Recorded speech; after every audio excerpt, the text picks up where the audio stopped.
Bonjour tout le monde, moi c'est Déborah ou Déby, enfin bref, c'est moi.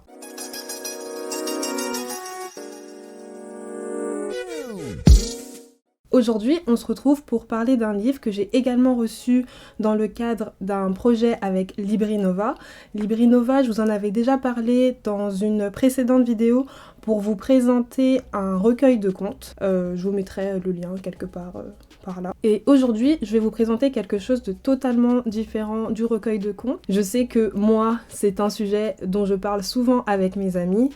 Le sujet dont je parle, c'est tout ce qui est relations amoureuses, confiance en soi et réussite professionnelle. Alors, le roman dont je veux vous parler aujourd'hui est Atlanta à 1000 lieues de moi et il a été écrit par Florence Exiga. Atlanta à 1000 lieues de moi parle d'une fille qui est parfaite. Je dis parfaite parce qu'on lui a toujours dit qu'elle était, elle a toujours tout réussi dans le milieu scolaire, on lui a dit qu'elle allait réussir dans la vie, qu'elle allait trouver un emploi facilement. Elle avait également un petit copain depuis ses années lycée, donc depuis qu'elle a 16-17 ans, et ils vivent une relation sérieuse, enfin bref, tout allait bien sous les cocotiers. Donc on pourrait se demander qu'est-ce qui pourrait mal tourner. Et c'est tout, parce que c'est l'histoire de la vie chaotique d'Atlanta. Donc Atlanta a maintenant 27 ans et elle n'arrive toujours pas à trouver sa place dans le monde professionnel. À chaque fois qu'elle a un boulot, en fait, elle ne valide pas sa période d'essai. On lui dit que ce n'est pas forcément ses compétences qui sont à remettre en cause, mais c'est plus sa personnalité. Atlanta, elle est dans le monde de la communication, donc du coup, on a tendance à penser qu'il faut être un peu extraverti, parler fort, etc. Mais ça ne fonctionne jamais. Je suis sûre que vous avez déjà vécu un truc comme ça où vous pensez que vous allez faire un métier de ouf et puis finalement, rien ne va. Bref, elle a également sa vie amoureuse, donc elle a son copain depuis un moment, depuis les années lycée, et finalement, maintenant qu'ils ont 27 ans, elle se rend compte que ils vivent pas trop dans le même monde. Son copain, il est artisan, etc. Il habite en province et elle veut vivre à Paris. Pour elle, la réussite, c'est Paris, c'est travailler dans une agence de com, c'est voilà, faire la fête tous les soirs, etc. Donc finalement, ça matche pas trop. On va donc suivre Atlanta dans sa recherche de l'amour et d'un travail. En ce qui concerne l'amour, Atlanta, elle a besoin de quelque chose qui change, quelque chose qui pimente un peu sa vie. Vous voyez ce que je veux dire? Donc elle va aller dans ce que j'appelle la jungle. C'est Tinder. Donc s'il y a bien un endroit où il faut faire le tri, du coup, c'est bien Tinder. Et le tri, Atlanta ne va pas le faire, ce qui va la mettre dans des situations rocambolesques. Je fais beaucoup ça, non? Donc ça va la mettre dans des situations rocambolesques et elle va prendre un peu tout et n'importe quoi. Finalement, on aura plusieurs capsules de la vie d'Atlanta à travers les différentes rencontres qu'elle va faire. Et au début, c'est assez drôle parce qu'elle va rencontrer Victor.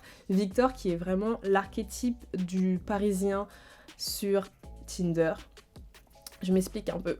Donc, elle rencontre Victor qui est super beau, qui est dans le milieu un peu communication, artistique, etc. Enfin bref, il s'exprime à travers ce qu'il crée.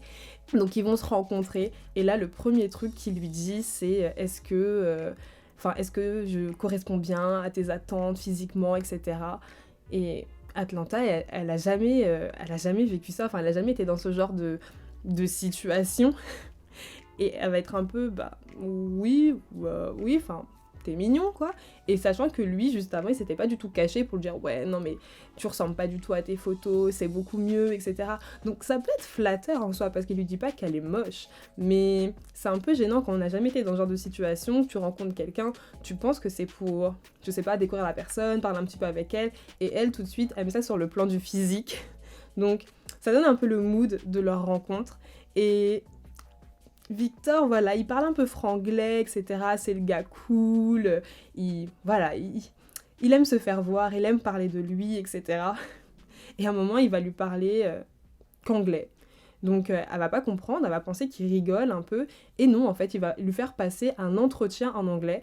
Parce que, ne pas parler anglais, c'est vraiment passer de mode, en fait. Genre, pardon. Il va lui faire passer un entretien en anglais. Et elle va du coup répondre, etc. Va lui répondre en anglais, mais sans vraiment comprendre pourquoi il lui parle anglais, quoi. Et elle, au lieu de se dire, bon, ce gars est chelou, next, bah non, elle va continuer de lui parler, ils vont même se mettre ensemble, et bien sûr, ça va mal se terminer, ça va mal se terminer. Au début, c'est assez drôle, parce que c'est comme si on était avec un ami, une amie au bar, etc. On va parler, on va se raconter nos dates ratés, nos dates réussis, on va discuter, quoi. Donc, en fait, quand Atlanta racontait sa vie, j'avais l'impression que c'était un peu une amie qui me parlait. Et lorsqu'elle rencontrait des gens, je me disais, non mais je sais que ça va mal se passer. Je sais déjà quand tu me racontes que ça va mal se passer. Mais bon, vous savez, des fois vos amis vous racontent des trucs, vous savez que ça va rien donner, mais vous les laissez quand même parler parce que vous vous dites peut-être que ça va donner quelque chose. Mais vous savez au fond de vous que ça va mal se terminer. Mais vous les laissez parler parce que bon, voilà, vous êtes au bar, vous êtes chill, etc. Vous voulez vous détendre. Enfin bref, c'est assez drôle, mais petit à petit, ça devient un peu fatigant parce qu'on se dit, mais pourquoi elle se met dans ce genre de situation H48 ? Genre vraiment, pourquoi elle se met dans ce genre de situation ? Et puis, on se demande si elle veut vraiment s'en sortir, si elle veut vraiment trouver quelqu'un avec qui elle est bien et une entreprise dans laquelle elle se sent bien, parce qu'elle répète tout le temps la même erreur en fait. Et même pour elle, je me dis que c'est assez frustrant parce que elle voit autour d'elle les gens avancer, mais elle, en fait, elle avance pas. Limite, des fois, elle recule, en fait. Mais voilà, c'est assez intéressant de voir comment les rencontres qu'on peut faire au quotidien peuvent avoir un impact sur nous, sur notre confiance en soi, sur la façon dont on voit le monde et comment on se voit dans ce monde, en fait. Et aussi, je me suis rendu compte que vraiment, l'école nous apprend, enfin l'institution nous apprend des choses. Certes, on a des connaissances, etc. Mais à la fin de la journée, on n'est vraiment pas prêt pour le monde adulte. Parce qu'une personne comme Atlanta qui n'a jamais échoué dans sa vie, finalement, quand elle se retrouve face à un échec, que ce serait dans la vie professionnelle ou sociale, elle sait pas comment s'en sortir. Elle sait pas du tout comment s'en sortir. Et c'est peut-être ça le plus important, en fait, lorsqu'on va à l'école, c'est apprendre à s'en sortir une fois qu'on est adulte et qu'on n'a plus les professeurs, les parents, etc. Pour nous reprendre si on tombe, et tout. Enfin, vous voyez ce que je veux dire, quoi. Apprendre la vie. Mais à l'école, on n'apprend pas la vie. Donc, voilà. Chacun pour soi, Dieu pour tous. Enfin bref. Durant ce roman, finalement, j'ai passé un assez bon moment, même si, comme je vous ai dit, il y a des moments qui m'ont un peu fatiguée parce que, voilà, Atlanta, elle répète souvent les mêmes erreurs. Mais j'ai passé un super bon moment, mais ça m'a quand même fait réfléchir et prendre du recul sur ma situation, sur la situation de mes amis, etc. pour savoir, finalement, qu'est-ce qui, pour nous, était la réussite, qu'est-ce qu'on considérait comme réussite si on ne pense pas au travail et à la vie amoureuse. Et je me demandais, est-ce que vous ressentez également la pression face à la réussite sociale et amoureuse, à la réussite professionnelle et amoureuse? Pour vous, qu'est-ce que c'est la réussite? Bref, je vous laisse mettre tout ça en commentaire. Si vous avez aimé la vidéo, n'hésitez pas à lâcher un petit pouce, ça fait toujours plaisir, et à vous abonner à la chaîne. Comme ça, lorsque je sors de nouvelles vidéos, vous recevrez la notification. Bref, sur ce, on se retrouve la prochaine fois et je vous dis à plus tard. Tchuss!